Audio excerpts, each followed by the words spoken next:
한 방에 어떻게 방법이 없습니까? 예, 한 예. 방에 가지고 오면 또 한 방에 훅 갑니다. 그러니까요. 뭔가 좀 네, 준비를 해야죠. 무엇보다도 가장 중요한 거는 우리 생활 습관도 중요하지만 사실 우리가 먹거리예요. 근데 이 먹거리 하면은 뭐 너무나 좋은 얘기들 많이 하시죠. 근데 오늘 소개시켜주고 싶은 식재료는 바로 호박입니다. 호박이요? 예, 그리고 우리가 호박하면 애호박도 있고요, 네. 늙은 호박도 있고 단호박도 있어요. 그러니까 이 세 가지가 약간의 차이는 있지만은 우리가 호박을 통틀어서 볼 때는 잎도 먹고 줄기도 먹고 씨앗도 먹고 살도 먹어요. 맞아. 정말 많은 영양소들이 있죠. 그래서 이 호박을 보면은 우리가 일반적으로 그냥 식품으로 쓰지만은 사실상 한의학적으로는 약용으로도 많이 사용을 하거든요. 그러니까 정말 좋은 식품 중에서 하나죠. 호박. 네. 시정 선생님, 저기 남성들한테도 많이 좋다고 그러는데. 옛날 어른들이 호박씨 깐다고 이야기하시잖아요. 호박씨. 근거가 있습니다. 네, 이게 호박씨는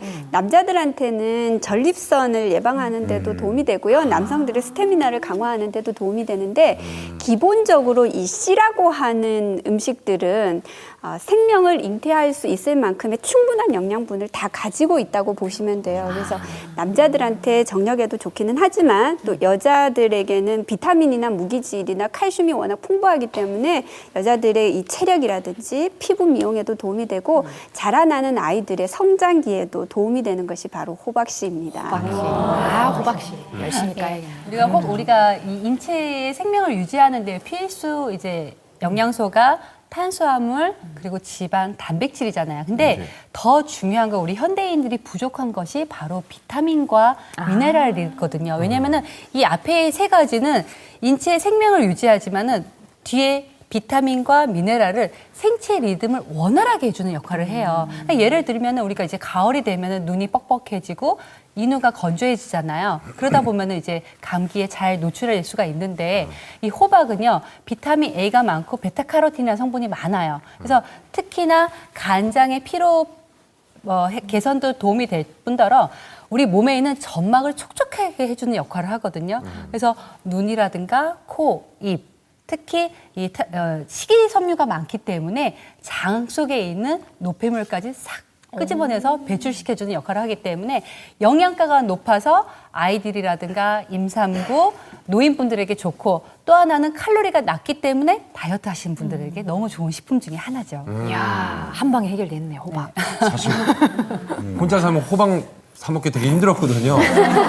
호박 꼭 한번 먹어봐야 될 것 같습니다. 제대로 한번. 네, 호박 감사합니다. 호박요리를 해줄 안 해야 될 사람을 빨리 만나서 해. 왜 자꾸 툴툴대지 말고. 아이, 그러게요. 아유. 그나저나 저희가 호박까지 얘기 들었고, 우리 한방치를 이렇게 듣다 보면 우리 주부님들이 또 나름대로 이걸 응용을 많이 하십니다. 그러다가 병을 키우시는 분들도 주변에 많이 봤거든요. 그렇죠, 예. 예, 끝으로 당부의 말씀 하나씩 부탁드릴게요. 예. 제가 사실 이제 대학 부속 한방병원에 있을 때 사실 제가 비의료인에 대한 그 사열 시술로 인해서 그 근염이 오신 환자분으로 논문을 쓴 적이 있었어요. 절대 이런 한방 시술 같은 거는 이렇게 비의료인한테 받으시면 안 되고 또 자가로 잘못하셔서 뭐 간염이라든지 여러 가지 이런 큰 질병으로 이제 바뀌실 수 있기 때문에 꼭 주의하셔야 됩니다.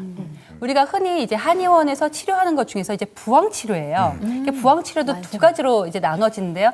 하나는 사열을 하지 않고 그냥 빨아들이는 건부항이 있고요. 하나는 통증 부위에 사열을 해서 피를 뽑는 습부항이 두 가지가 나눠져 있어요. 근데 이 두 개 중에서도 건부항은 비교적 이 효과가 완만해요. 피를 뽑지 않고. 하지만 이거마저도 지금 아나운서처럼 굉장히 몸이 호리호리하거나 빈혈 기운이 있거나 빈혈 조금 있어요. 네, 그 기운이 딸리시는 분들이 이 건부항을 하게 되면 특히 목욕하고 나서 건부항을 하게 되면은 갑자기 막 어지러워요. 팽팽 돌아요. 그러니까 뭐냐면은 내 자체 몸의 기운도 딸리는데 뭔가 밖에서 잡아당기면은 그게 혈액순환이 제대로 원활하게 공급이 안 되면서 그렇게 그런 증상들이 나타나고요. 두 번째, 습부항 같은 경우는 많이 하시잖아요. 그러니까 특히나 한의원에 있다 보면은 할머님들, 할아버지들이 하시면서 시원하다고 자꾸 피 빼달라고 얘기를 하세요. 그럼 할머니, 할아버지 분들이 피가 얼마나 있으세요? 그렇지 않거든요. 그러네요. 지나치게 하게 되면은 빈혈로 이어질 수가 있어요. 그러니까 즉 뭐냐면은 한 방에서 불통직통이라고 얘기해요. 그러니까 통하지 않으면 흐름이 좋지 않으면은 아프다. 그래서 피를 뽑는데 이거는 절대로 원인 치료가 될 수 없다는 겁니다. 제가 얼마 전에 저희 한의원에 할머니 한 분이 무릎이 아프다고 오셨는데 진단을 해보니까